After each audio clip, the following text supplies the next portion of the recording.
तरीके से बाजार बेचने लगे, मार्केट करने लगे, तो हमारे लोगों की स्थिति में बहुत सुधार आ सकता है। बड़ी बड़ी कंपनियां हैं जो कि आपके उत्पादित चीजों को बना बना के बेच रही है। कई कहानियां हैं, इतना समय नहीं मैं आपको सुनाऊं। एमडीएच मसाले वाले जो है ना दादाजी, कई लोगों ने टीवी में देखा होगा, वो एक समय पहले जयपुर में तांगा जलाते थे। आज वो 200 देशों में उनके मसाले जाते हैं और अरबों खरबों का उनका कारोबार है। हमारे अडानी जी, जिनके बारे में अभी थोड़ी सी कंट्रोवर्सी हो गई है, परंतु वो पिछले 10 सालों से कृषि के क्षेत्र में आके और अपने आप को पैसे वाला बना रहे। तो जो दीदियों ने बताया, मेरा उनसे निवेदन ये है कि कोई भी उत्पाद, जैसे गेहूं हमने खरीदा है, तो इसमें 2 चीजें होती है। एक तो पहले उत्पादन प्राप्त करना। अब क्या हो रहा है कि अब ये मान रहे कि हम लोग ये मान रहे हैं वैज्ञानिक अभी इस समय वर्तमान की स्थिति में कि जो भी हमारे पास बीज है, चाहे वो संकर बीज हो या देसी बीज हो, उनसे जितना उत्पादन आ रहा है, ये अभी तक का मतलब बहुत अधिक उत्पादन हमारे पास आ रहा है। अब इससे ज्यादा उत्पादन आने की अभी संभावना तो है, लगातार काम कर रहा है, परंतु इस उत्पादन को, क्योंकि उत्पादन बहुत आ रहा है, आप चूंकि आश्चर्य होगा, 1947 में हम लोग 33 करोड़ थे खाली। 1947 में 33 करोड़ थे और हमारे पास अनाज खाने के लिए नहीं था। आज 140 करोड़ है। 3 साल के लिए रखा हुआ क्यों हमारे पास? 3 साल के लिए हमारे पास चावल रखा हुआ है। अब क्या हुआ है, ये उत्पादन तो बढ़ गया है, पर उत्पादकता में जो दिन बढ़े हैं, उसके बाद अब हमको ये करना पड़ेगा कि जो व्यक्ति इस चीज को जिस रूप में उपयोग करता है, उस रूप में परिवर्तित करके बेचना पड़ेगा। गेहूं खरीद के गेहूं मत बेचो, गेहूं खरीद के आटा, धूली, मैदा इस रूप में बनाए। और ये जो समूह होगा बड़ा, उसका काम ये होगा मार्केट ढूंढना। हमारे जो साथी है DRI वाले या जो लोग हैं, ये इसमें हमारा सहयोग करेंगे। आपको सुन के अच्छा लगेगा, वैसे मैं हो सकता हूँ ग्रुप यहाँ नहीं आया हुआ है। एक सजेली गांव है, हम लोगों ने महिलाओं ग्रुप बनाया हुआ वहां पे, और उनको हमने एक परियोजना के तहत एक दाल मिल दी है, कानपुर से बुलाई है, जो हमारा दाल अनुसंधान केंद्र है भारत सरकार का, वहां से दाल मिल बुला के दी है। और उनके पास उन्होंने अभी 25-30 कुंटल दाल बनाई थी, और वो दाल को जब हमने बाजार में भेजा है सब जगह, यहाँ डबों में लाए और भोपाल तक गई, उसकी इतनी मांग आई है कि 350 कुंटल की मांग है उनके पास। और एक हमने एनजीओ को भी जोड़ दिया है, जो कि मार्केटिंग में उनका सहयोग कर रहा है। तो अब भविष्य में ये भविष्य जो आने वाला समय है ना, वो इन चीजों का है कि यदि आप खाली पैदा करोगे तब तक आगे नहीं बढ़ सकते। यदि आप मूंगफली पैदा कर रहे हो तो छिलके निकाल के बेचो, चोर बना रहे हो तो दाल बना के बेचो, गेहूं पैदा कर रहे हो तो उसको पीस के बेचना है। क्योंकि जितना हमारे पास श्रम शक्ति है, जितने लोग हैं, उन सब लोगों को काम तभी मिलेगा जब हम सब लोग कार्य में जुटेंगे। यार उद्योग विभाग है जब तो उसके हमारे सामने आए भाई चल रहे, वहां पर 50,000 से लेकर 3 करोड़ तक का लोन दे सकते हैं। वो 3 करोड़ तक का लोन आप अपनी योजना बनाइए और समूह को दिया जाता है। समूह का मतलब जानते हैं आप?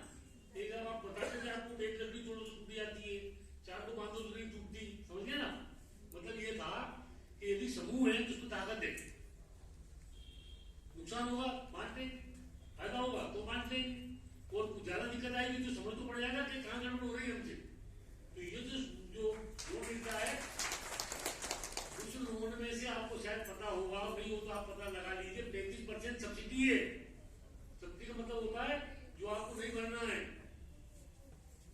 ये यदि हमने कोई परियोजना सबमिट करी जिसमें 1 करोड़ रुपए की परियोजना है, उस परियोजना के बाद में यदि आपको मंजूर हो जाती है तो आपको 35 लाख रुपए माफ है, आपके खाली 65 लाख रुपए लौटाने आप इसी क्रम में। मतलब यदि 1 लाख की है, 2 लाख की, 4 लाख की जैसी भी होगी, तो यहाँ पर आज इकट्ठे हुए आपको निश्चित ही आप इस तरह के काम में आगे बढ़े, ये मेरी मतलब आपको शुभकामनाएं है।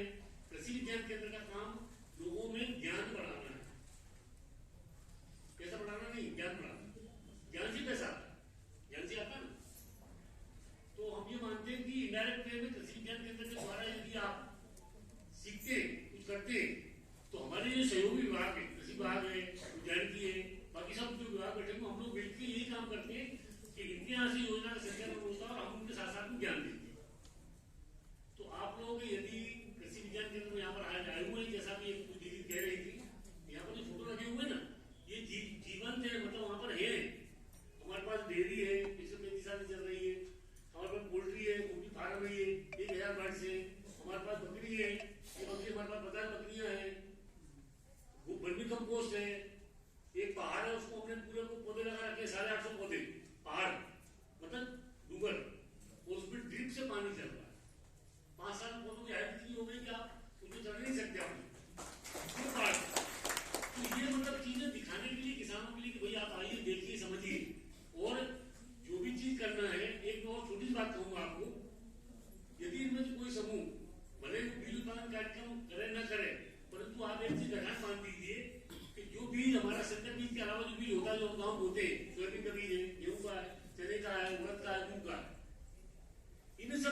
घटक कैसे करना है ये पूरी जानकारी हम आपको दे सकते हैं।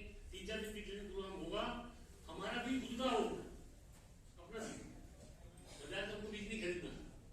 कितना खरीदना है? 1 थैली। कितनी की आती है? 30 किलो की या 40 किलो की।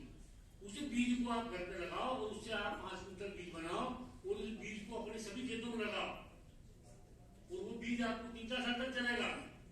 यदि ये बात पूरे झाबुआ जिले के और सभी जिले के लोग समझ जाए तो हमारा जो ये कार्यक्रम है ना, करोड़ों करोड़ों रुपए पैसे खाली बीज में हम बर्बाद कर देते हैं हर साल।